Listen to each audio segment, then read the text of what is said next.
Assalamualaikum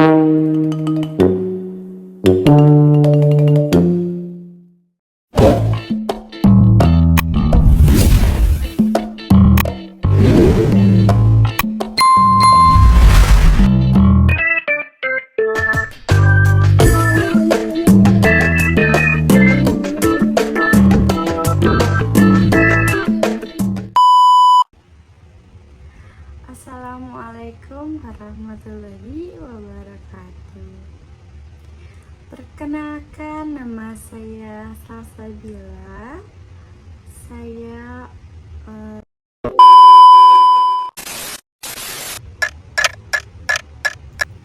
Assalamualaikum warahmatullahi wabarakatuh.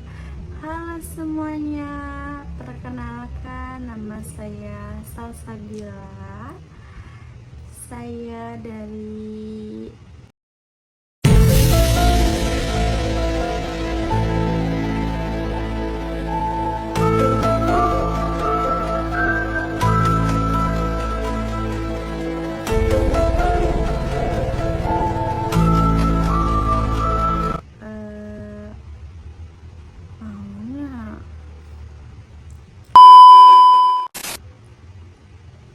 video ini dibuat dan diajukan secara individu untuk memenuhi tugas ujian akhir semester pada mata kuliah ilmu kalam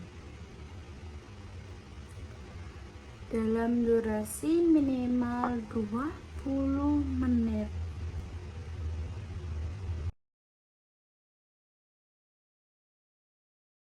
A few moments later.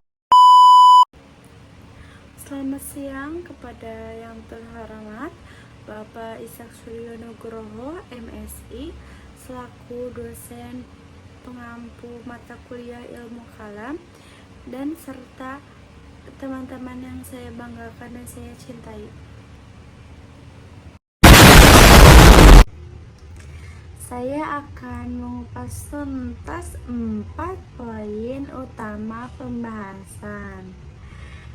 Yang pertama dimulai dari hakikat ilmu kalam, yang kedua sejarah pergolakan politik masa Khulafaur Rasyidin, yang ketiga dialektika teologi Qadariyah dan Jabariyah, yang keempat hingga komparasi antara ilmu kalam, tasawuf, dan filsafat. Mari kita masuk ke pembahasan yang pertama.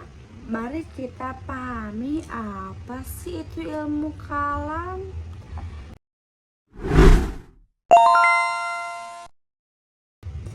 Secara etimologi atau bahasa, kata kalam berarti perkataan atau kata-kata.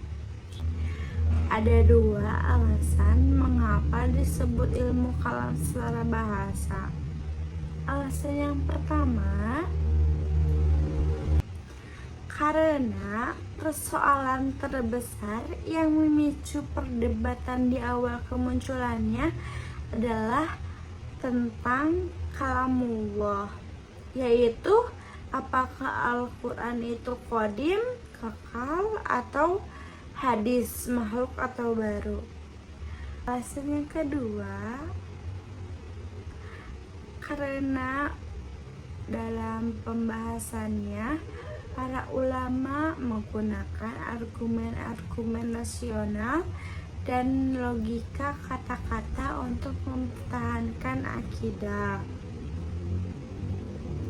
Nah, sementara itu secara terminologi atau istilah, ilmu kalam didefinisikan oleh para ahli, salah satunya Ibnu Khaldun, sebagai ilmu yang berisi argumen-argumen rasional untuk membela keimanan dan akidah Islam, serta menolak segala bentuk keraguan atau bid'ah yang mencoba menggoyahkan dasar-dasar agama. Sederhananya, jika ilmu fikih membahas tata cara ibadah, aspek praktis dalam, maka ilmu kalam adalah ilmu yang membahas tentang usuluddin atau pokok-pokok agama, yaitu aspek teologi dan keyakinan kepada Allah. Nah, masuk yang ke pembahasan yang kedua, yang menjadi titik awalnya lahirnya sekte-sekte dalam Islam, yaitu peristiwa terbunuhnya Khalifah Utsman bin Affan dan dampaknya terhadap perang Siffin. Masa akhir pemerintahan Khalifah Utsman bin Affan diuji dengan fitnah dan ketidakpuasan politik dari beberapa wilayah. Munculnya isu nepotisme akibat pengangkatan beberapa pejabat dari kalangan keluarga Bani Umayyah dimanfaatkan oleh provokator seperti Abdullah bin Sabah untuk menggerakkan massa. Puncaknya, rumah Khalifah Utsman dikepung oleh para demonstrasi dari Mesir, Kufah, dan Basrah. Pada tahun 35 Hijriah, peristiwa tragis terjadi. Khalifah Utsman bin Affan wafat dibunuh oleh para pemberontak saat beliau sedang membaca Al-Quran. Pasca wafatnya Utsman, situasi Madinah menjadi chaos. Di tengah situasi genting tersebut, Ali bin Abi Thalib dibaiat menjadi khalifah keempat. Namun, pemerintah Khalifah Ali langsung dihadapkan pada dilema besar.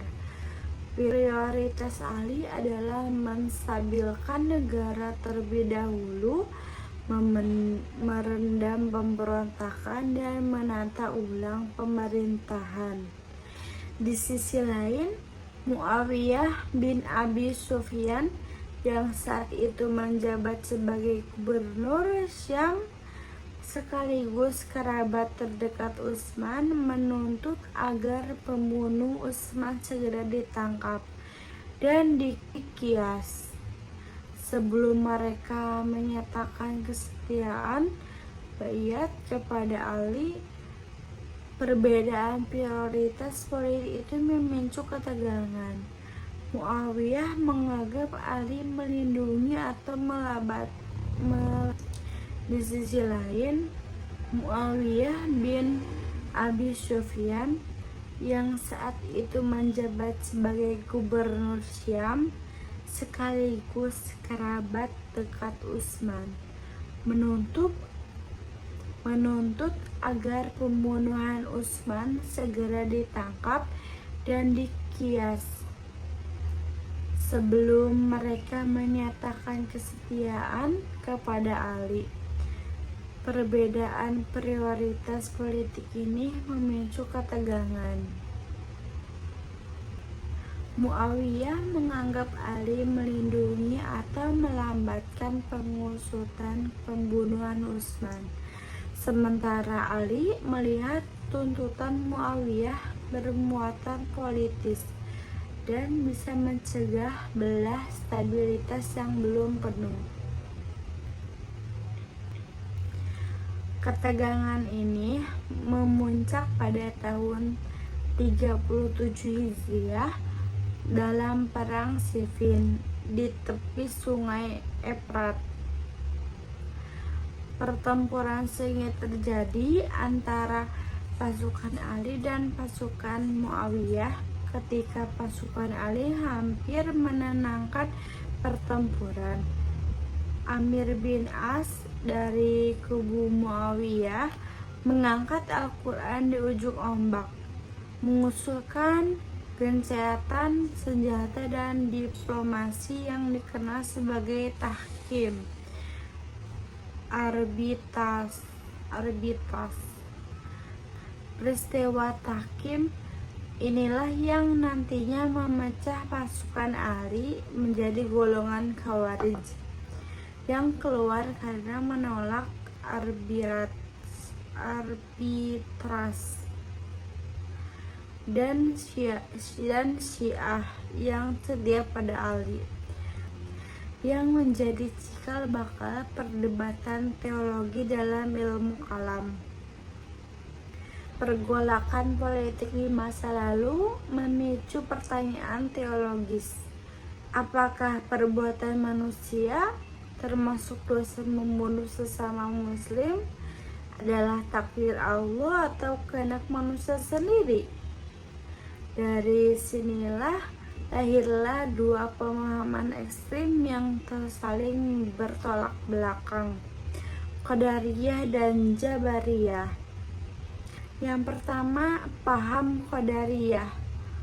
Paham ini dipelopori oleh Ma'bad al-Juhani dan Gailan ad-Dimashqi. Qadariyah berpendapat bahwa manusia memiliki kebebasan penuh untuk menentukan perbuatannya sendiri. Allah tidak ikut campur dalam perbuatannya manusia. Manusialah yang menciptakan nasib dan perbuatannya, sehingga manusia berhak mendapatkan pahala atau siksaan. Ayat yang dijadikan landasan oleh kaum Qadariyah salah satunya adalah Quran surat Ar-Ra'd ayat 11. Inna Allah la yughayyiru ma biqaumin hatta yughayyiru ma bi anfusihim. Yang artinya, sesungguhnya Allah tidak mengubah keadaan suatu kaum sehingga mereka mengubah keadaan yang ada pada diri mereka sendiri. Serta Quran surat Al-Kahfi ayat 29. Wa qulil haqqu min rabbikum faman syaa'a falyu'min wa man syaa'a falyakfur.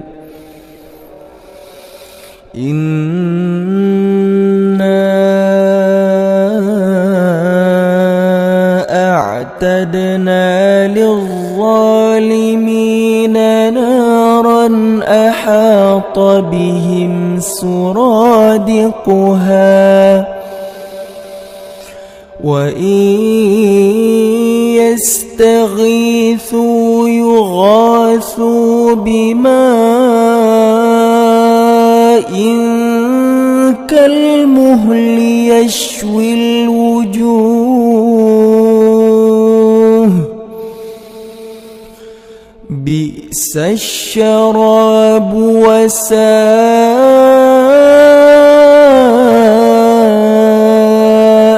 مرتفقا. Dan katakanlah, kebenaran itu datangnya dari Tuhanmu. Maka barang siapa yang ingin berfirman, hendaklah ia beriman. Dan barang siapa yang ingin kafir, biarlah ia kafir. Nah, yang kedua, paham Jabariyah. Sebaliknya, paham Jabariyah yang dipelopori oleh Ja'ad bin Dirham dan Zam bin Safwan berpendapat bahwa manusia tidak memiliki kebebasan sama sekali. Manusia digerakkan oleh Allah laksana wayang yang dikendalikan dalang, atau bulu yang ditiup angin. Semua perbuatan manusia, baik maupun buruk, adalah paksaan dari takdir Allah. Landasan ayat yang digunakan oleh kaum Zabariyah diantaranya adalah Quran Surat Asy-Syaffat ayat 96. والله خلقكم وما تعملون. Yang artinya, padahal Allah lah yang menciptakan kamu dan apa yang kamu perbuat itu. Dan juga Quran Surat Al-Insan ayat 30. وما تشاءون إلا أن يشاء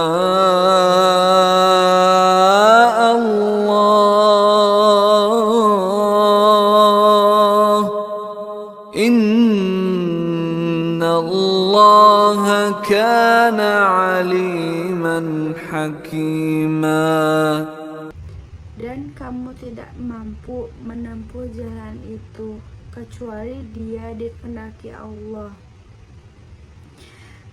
Catatan tambahan, kelak mazhab al-sunnah wal jamaah, asyariyah dan maturidiyah mengambil jalan tengah di antara kedua paham ekstrim ini dengan konsep khas usaha manusia dalam lingkaran takdir Allah.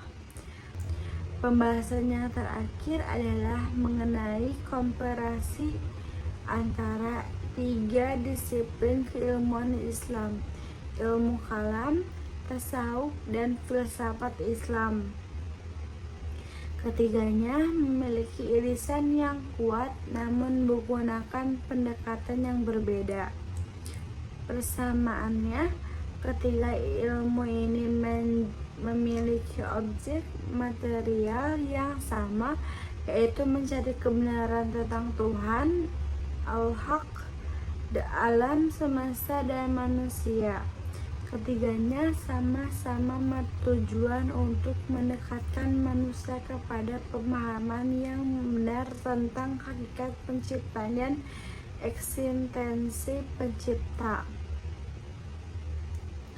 Tasawuf menggunakan pendekatan intuitif, rasa spiritual, dan penyucian jiwa. Tasawuf tidak mengandalkan debat logika atau rasionalitas, melainkan pengalaman langsung melalui ibadah dan kebersihan.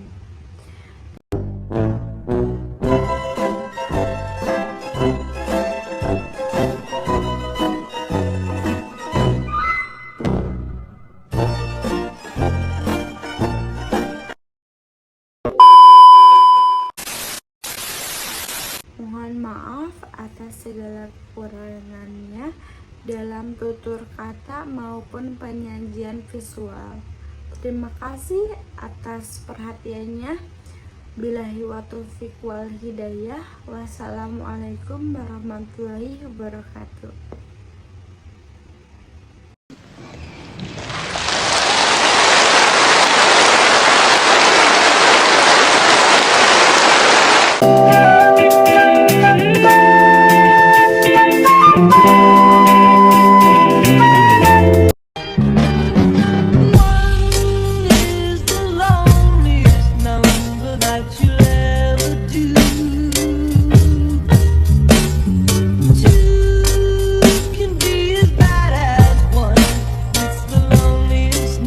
This is